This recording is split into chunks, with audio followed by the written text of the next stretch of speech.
రామేశ్వరంలో ముఖ్యంగా మనం గుడి దర్శనం అయిపోయిన తర్వాత క్యాబ్ పెట్టుకొని మనందరం సందర్శించవలసినటువంటి చాలా ముఖ్యమైన ప్రదేశాలు ఉన్నాయండి.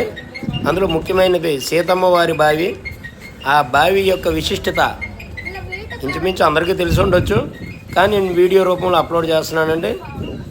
మనం చూసేది సముద్రం అండి. సముద్రం చుట్టుపక్కల ఎక్కడైనా సరే నుయ్య ఎంత బాగుందో ఉప్పు నీటితోటే నిండి ఉంటుందండి.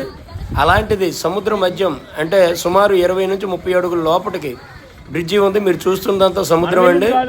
కానీ అక్కడ నుయ్య స్వయంభూంగా శ్రీరాములు వారు సీతమ్మదేవి గురించి తన విల్లు నుంచి బాణం తీసి స్వయంగా నుయ్య తవ్విన వాటర్ అండి అది.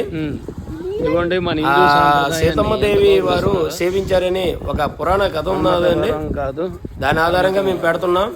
అలాగే ఇక్కడ పరమతాన్ని కూడాను మనం ఎంతో గౌరవిస్తూ, మన మతానికి వాళ్ళు గౌరవిస్తూ వీళ్ళు వచ్చి ఆ నీరు తీర్థాన్ని సేవిస్తూ ఉన్నారు. మీరు గమనించగలరు. ఇది హిందూ సమాజానికి ఎంతో గర్వంగా మేము ఫీల్ అవుతున్నాం. జై శ్రీరామ్, జై శ్రీరామ్, జై శ్రీరామ్. వీలైతే అందరూ ఆ బావి దగ్గరికి వెళ్ళాలండి, వెళ్ళి సందర్శించండి. ఇది చాలా నాకు నచ్చిన ప్రదేశం అండి, మీతో షేర్ చేసుకుంటున్నాను.